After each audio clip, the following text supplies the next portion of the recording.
study these hydraulic and pneumatic systems in this. Why it is required to study essential. See, the dry systems are there. No, the dry systems are very important. Whatever the programming and the simulations and the actuators are there, those have to be. They have to direct or control the actuators, the linear or rotary actuators. And based on the type of the dry systems we required and the accuracy we required, the load acting, based on this we are going to select the rotary systems or linear systems or hydraulic or pneumatic systems. So a slight idea about these hydraulic and pneumatic systems will be appreciated once we understood this. And normally before we get into the subject, the portion of it, the pneumatic and hydraulic and electric drives are there actually, very commonly speaking, electric, hydraulic and pneumatic systems are there. Basically the electric systems will be used where the very high accuracy is there and with a moderate torque is acting. When you are going to control very specifically a low torque, we are going to select basically the electric systems. And when you are going to select the pneumatic systems will be selecting where the parts are subjected to many forces, wherein the accuracy is not much more concerned.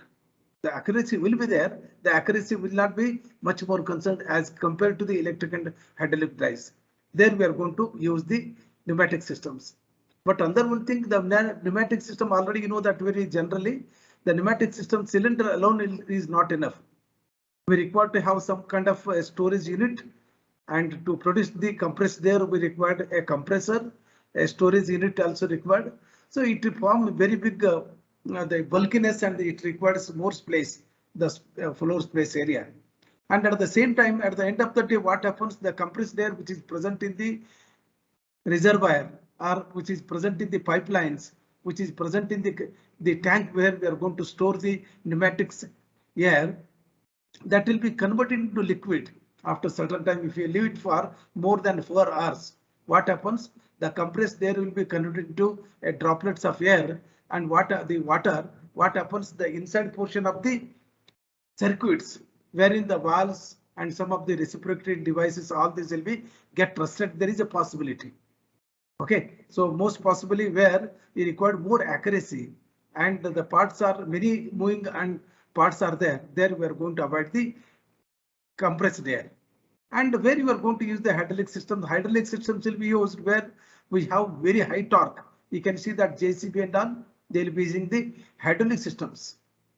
The hydraulic systems they will be having with lesser the payload, and they can able to lift the maximum load.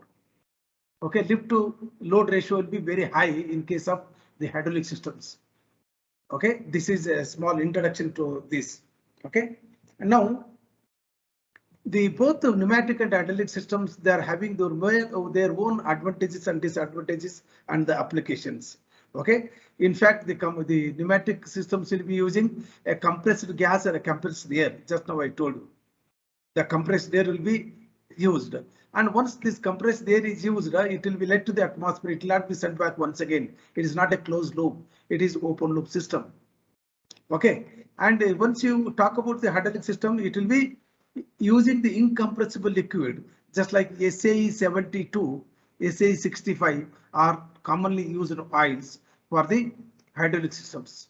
There will be closed circuit. Once the oil is used, again it will be sent back to the circuit. Once again it will be taken to the reservoir, and again it will be cooled down. It will be filtered and cooled down, and again it will be recirculated into the circuit. It will be closed system.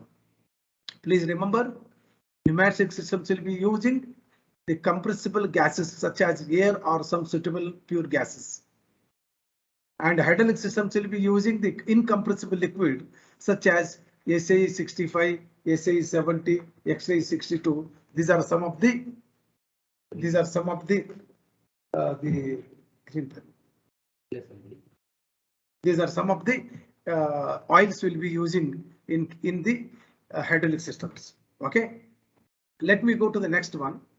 What are the differences we can find between these? Let me discuss. Both the pneumatic systems and hydraulic systems, quite differences will be there. You can see that the hydraulic system, the pneumatic system will be using rotary compressor or reciprocating compressor, wherein the compressor will be taking the air from the atmosphere. It will be compressing the air to the higher extent, and this compressed air will be stored in the container. Okay, compressor tank. This compressor tank, which will be containing the compressed air at a high pressure, which will be stored, and this stored high pressure air will be taken to the point of application through the pipeline. While it is taking through the pipeline, what happens? The pipeline is very longer in length. As I told you, by the time it reaches the point of application, there is a possibility that the compressed air will be converted to droplets. So in between the air separate, the water separator also will be there.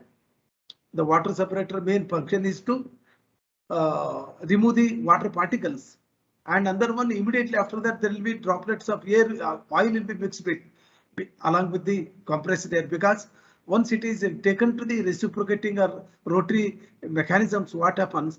The compressed air, which will be having the droplets, which will be corroding the inside surface, so that the oil will be laminated and it will be lubricating. In another way, it will be avoiding the rusting of this one.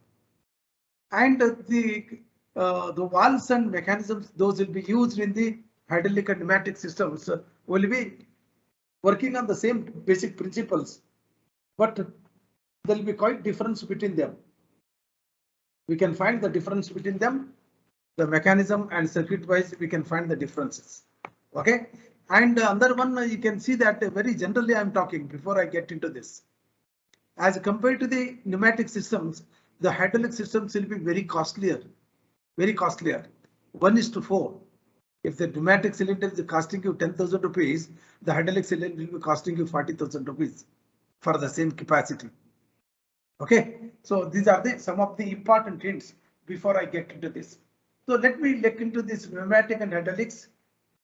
The pneumatic system will be using the air as a working medium. Very simple way.